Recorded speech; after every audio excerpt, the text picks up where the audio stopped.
We had recently shown how Russia's economic situation was becoming increasingly complicated, as the prolonged war with Ukraine was already leaving the government's coffers increasingly short on cash. Russia faces the risk of a banking crisis because rising interest rates have led to an increase in loan defaults, as the Russian central bank's interest rates have reached levels above 20%, leading to credit card defaults at some banks, in some cases exceeding 30%.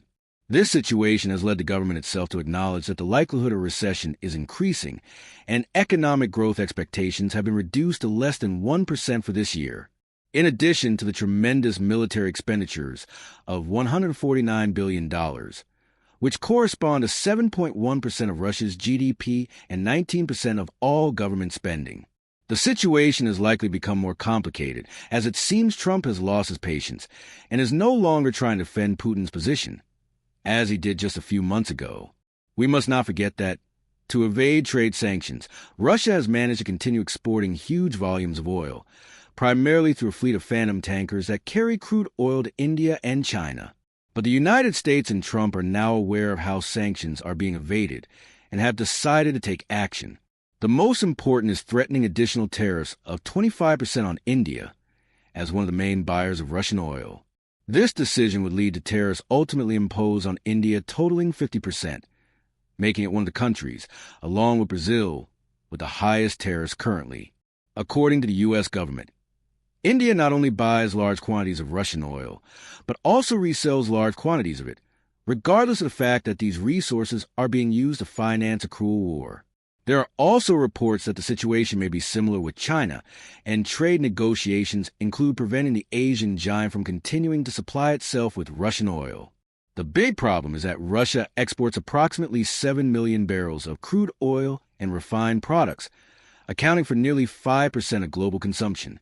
These volumes are very large and cannot be easily replaced.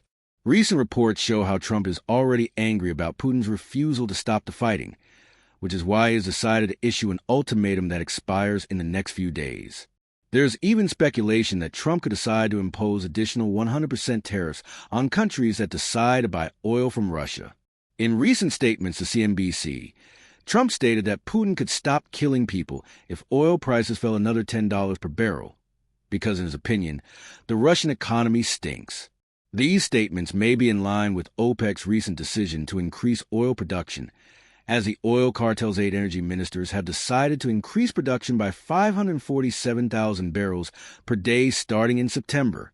This decision, which may be due to internal negotiations between the Saudis and Trump, has led to a sharp drop in the price of Brent crude in recent days, bringing the benchmark barrel of oil from $72 to levels below $66 per barrel. This reduction in oil prices could put the Russian government's already tight finances in further trouble, as the government had already had to increase its deficit projection from 0.5% of GDP at the beginning of the year to the recently projected 2.2%. Additionally, it should not be forgotten that last year, nearly 30% of government revenue came from the oil sector, so a reduction in oil prices could significantly affect tax revenues. Furthermore, Putin's government projected an oil price of close to $70 per barrel at the beginning of the year, and a drop in prices could lead to budget and war spending problems. To try to avoid a recession, the Russian central bank recently cut interest rates by 2 percentage points, from 20% to 18%. This measure was taken because inflation in Russia is reportedly falling steadily and has fallen below 10% to 9.2% annually. However, some analysts believe it is not necessary to rule out the possibility that inflation has not actually decreased, but rather that the Russian central bank is losing its independence, and the rate cuts are due more to political pressure. In fact, unofficial figures have shown how inflation for low-income workers in areas such as utility and food prices has been above 20%. It is even estimated that potatoes have increased by 90%, onions by 50%, and butter by 36%. Making it increasingly difficult to survive in Russia. Another major problem facing Russian finances is the high expenditures required by the war, with the average soldier's salary being about $1,000 a month, almost 4 times more than the average population. But precisely these costs and the need for more tanks and aircraft would lead to the defense budget being projected at $170 billion by 2025, more than 20% higher than the previous year. This is compounded by significantly lower oil prices and the possibility of lower revenues if the sanctions announced by Trump are ultimately implemented. But Russia also has a major problem. It is running out of workers due to the increase in casualties in Ukraine, the rise in retirements, the declining birth rate, and the exodus of thousands of young people due to the war. It is estimated that sustaining Russian industry, including the military, requires approximately 2 million workers annually for the next 5 years. For now, Putin agreed to receive White House emissary Steve Witkoff in recent days to begin talks. However, preliminary reports suggest that Putin would agree to suspend aerial bombings, but not the ground offensive. It has also been recently announced that an extraordinary meeting between Trump and Putin is being organized in the coming days. There is even speculation that the meeting will be held at the White House. Additionally, Putin himself even acknowledged that a meeting with Ukrainian leader Zelensky is possible, but that certain conditions must be met. The press is also speculating about the possibility that after Trump's meeting with Putin, the U.S. president will hold meetings with Zelensky. There is also speculation about the conditions Russia has proposed for ending the war, which were reportedly outlined during U.S. Representative Witkoff's visit to Russia.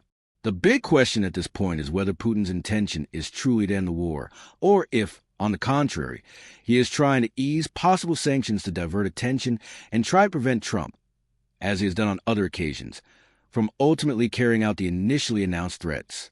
In any case, it was recently announced that NATO's commitments to Ukraine remain firm, and 4 of its allies, Norway, Sweden, Denmark, and the Netherlands, confirmed that they would purchase U.S.-made weapons worth $1 billion for the Ukrainian army. While a final settlement to the conflict would of course be extraordinary, the problems for the Russian economy would not end, as the productive apparatus has been sustained largely by the war, with nearly 700,000 soldiers currently employed earning salaries they would not otherwise be able to obtain. The question is what will happen when these individuals leave the army and return to their places of origin, where it is almost impossible for them to earn a comparable salary, and they will have to continue paying off some loans and mortgages acquired thanks to the high salaries in the military. Furthermore, what will happen to the hundreds of companies that derive their income and jobs from supplying munitions and equipment for the war effort? It is estimated that the war unfortunately sustains the employment of 3,800,000 people dedicated to the manufacture of missiles, tanks, and drones, pushing the Russian economy toward military Keynesianism, according to Professor Marlene Laruelle of George Washington University. This war machine allowed the Russian economy to grow by more than 3% in 2023 and 2024, but without improving the living conditions of Russian citizens. Some analysts compare the Russian economy to a hamster wheel, spinning fast but going nowhere. This is because the economy has focused on improving its war production capabilities, neglecting other sectors that could contribute more long-term productivity to the Russian economy. While it seems that there is room for a negotiated solution, let's hope that this time an agreement is truly reached between the parties and a truce that leads to lasting peace is possible. Remember that in the video description, you will find a link to the best course to learn technical and fundamental analysis for investing in stocks. You'll also find a link to the best platform for buying stocks on the stock exchange, regulated in the United States. If you enjoyed the video, give us a like, subscribe to the channel, and share the content.